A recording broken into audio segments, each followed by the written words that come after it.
As we wait for those results later tonight, the leader in the race so far, Kari Lake, is already looking ahead to November and her potential opponent, Katie Hobbs. Fox 10's Stephanie Bennett has been covering Lake's campaign for months now. She joins us now with more. Steph. Yeah, we caught up with Kari Lake earlier today at her campaign headquarters, where she essentially gave a victory speech. Now, the latest numbers that you've said, at last check, Lake is up by 46.2% and Robeson is at 44.5%. So it's still very, very close, and the race has not yet been called, and it's still anyone's game at this point.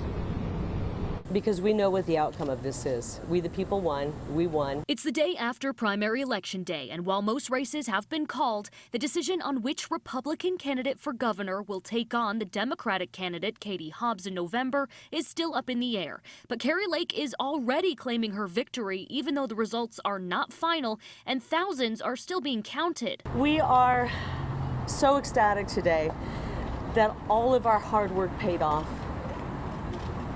We have been working for over a year to take back politics in Arizona. Lake had been pushing her supporters to vote in person on Election Day instead of voting by mail. The first few drops of election numbers were predominantly early voting totals. They showed her competitor, Karen Taylor Robeson, in the lead. But just after midnight, Lake pulled ahead by just a few percentage points.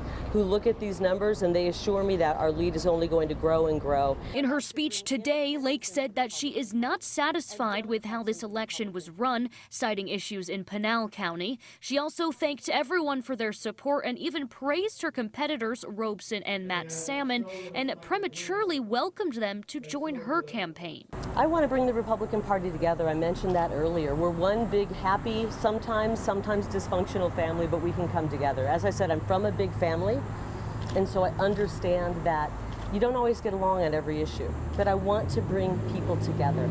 And I think we have a great moment here where we can actually bring Democrats into the fold. Now, Lake tells us she is taking the rest of the evening off to go get dinner with her husband and have a little bit of a break, so we do not expect to hear from her again later this evening. Again, those results should start coming in again around 7 p.m. tonight, and we'll have to see which way this goes.